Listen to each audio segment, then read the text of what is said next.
생자나무 덮인 곳에서 매화나무 핀 곳으로 돌아왔던 것입니다. 그리고 딱 이틀 후에 어머니의 장례를 치르게 됩니다. 이틀 후 막 이렇게까지 일본서기는 다 기록이 되어 있습니다. 그날 중대형 황태자는 또 하나의 작품을 집니다. 마녀집.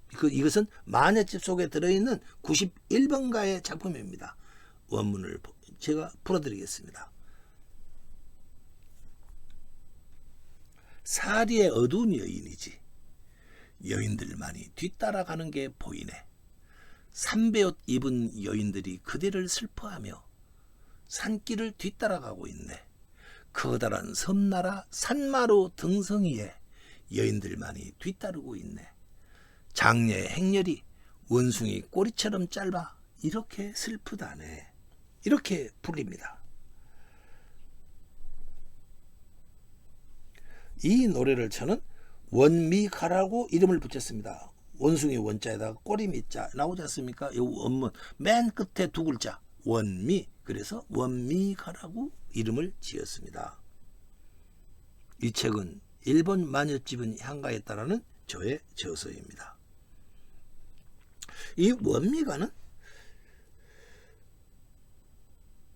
남자들이 없이 여인들만이 줄지어 제명천왕의 상여를 뒤따라가고 있었다. 그러니까 여자들이 치르는 상여, 여자들이 메고 가는 상여였다. 그 뒤따르고 있었다. 바로 이러한 뜻을 가지고 있는 작품이었습니다.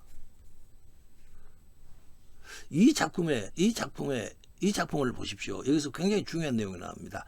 첫 글자가 매죠. 누리가 전부 다 알고 있는 건 누이지, 누이로, 이 누이매자로입니다. 그러나 이것은 이 매라는 글자는 향가에서는 누이라는 뜻이 아니고 사리에 어둡다 매, 사리 세상 이치에 어둡다 매, 이렇게 쓰이고 있습니다. 사전을 찾아보십시오. 분명히 나옵니다.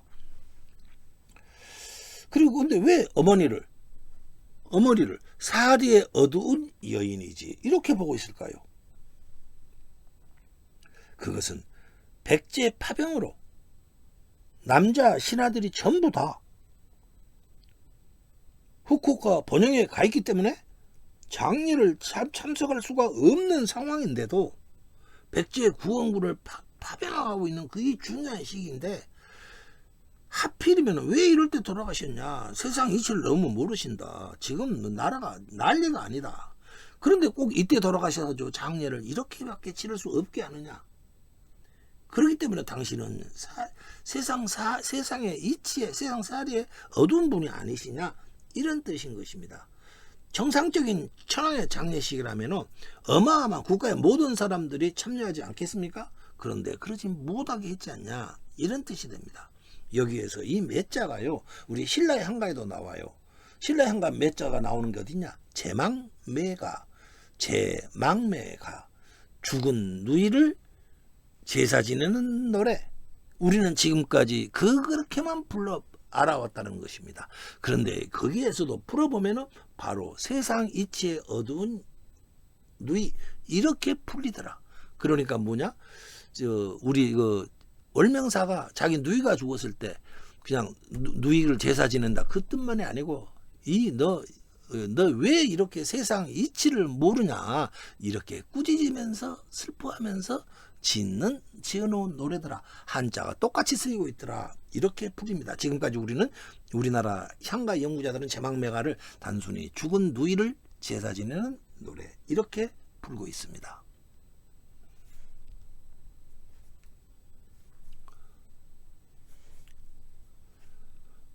원미가 할 때 원미는 원숭이 원자 꼬리 밑자 원숭이 꼬리, 그러니까 원숭이 꼬리처럼 짧다. 누가? 장례 행렬이 바로 그런 뜻으로 쓰이고 있더라.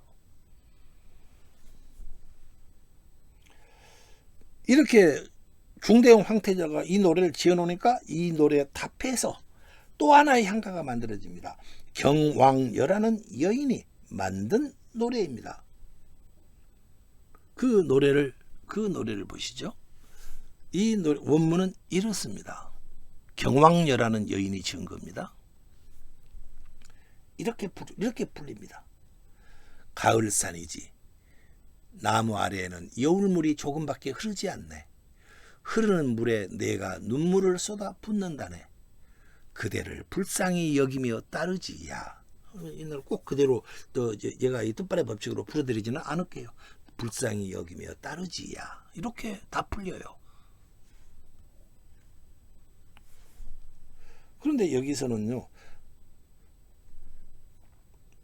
이 장례를 치를 때는 늦 가을이었습니다. 그러니까 늦 가을이 되면은 가을산에 있는 흐르는 여울에는 어떻게 되느냐, 물이 거기다 장마 때는 물이 많이 흐르지만은 가을이 되면은 물이 바싹 말라서 졸졸졸 조금밖에 흐르지 않습니다. 그건 여기서 가을산의 여울은 눈물을 은유하고 있었습니다. 그러니까 원래는 장마철처럼 이 장마철 여울물이 흐르듯이 우리나라 온 국민들이 울음을 울어서 눈물을 마구 쏟으면서 제명천왕을 보내줘야 하는데, 워낙 사람들이 적다 보니까 눈물이 가을날 여울처럼 좁게 흐르더라.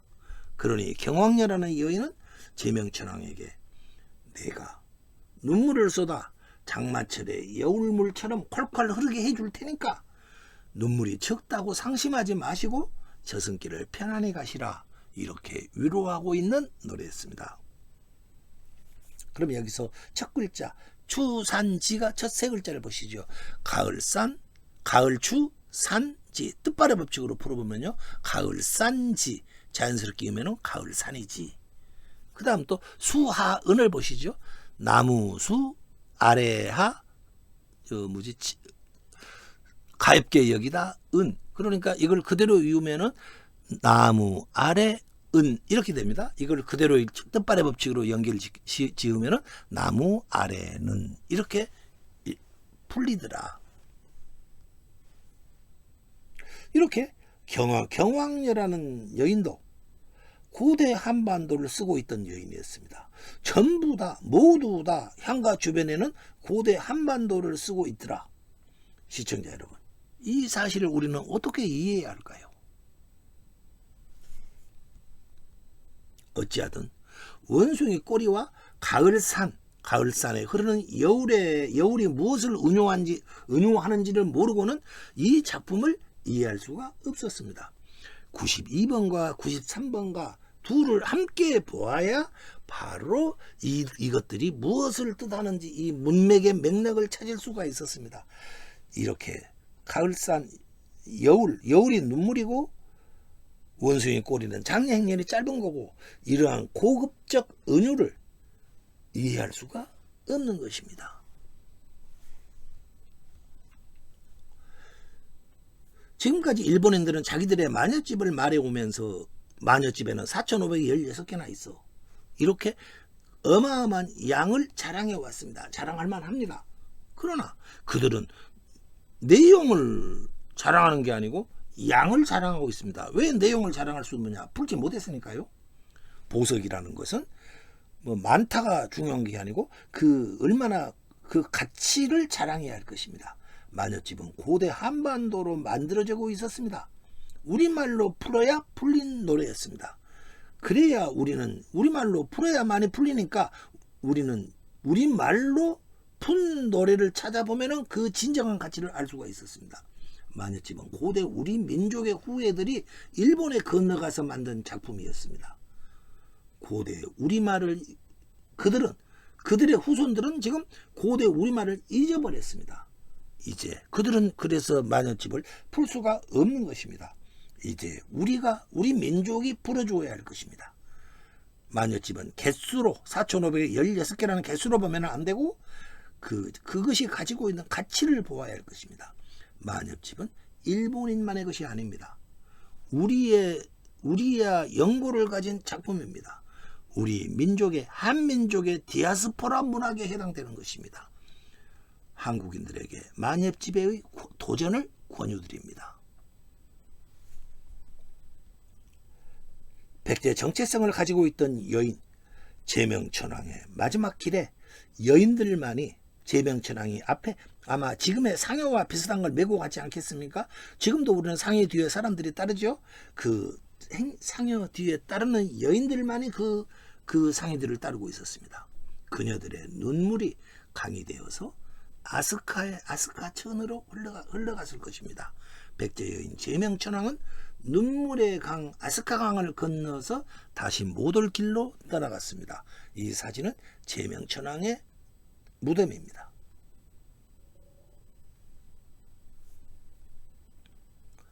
지금까지 저는 제명천왕의 사세가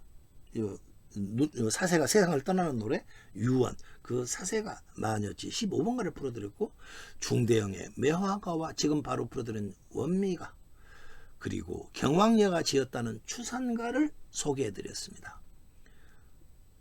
마음의 정체성을 한반도에 둔 여인, 백제 여인 제명천왕을 새로 발견해서 시청자 여러분들께 말씀드릴 수 있게 되어서 기쁘게 생각합니다. 제명천왕은 만엽집의 시작점을 장식하던 하늘의 별이었습니다. 향가의 하늘에서 찬란히 빛나던 별이었습니다. 다만 외국 땅에서 살았을 뿐 고대 한국어를 사용했고 한반도 문화 속에 살고 있었고 백제에 강한 혈연적 애착을 가지고 있었던 여인이었습니다.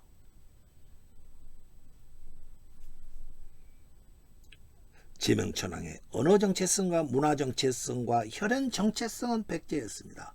그녀는 백제 여인이었습니다. 그렇다면 제명은 우리와 어떤 관계인가? 우리 민족으로 보아야 했습니다. 이상으로 백제 최후의 날 제명천왕편을 모두 마치도록 하겠습니다. 오랫도록 들어주셔서 감사드립니다.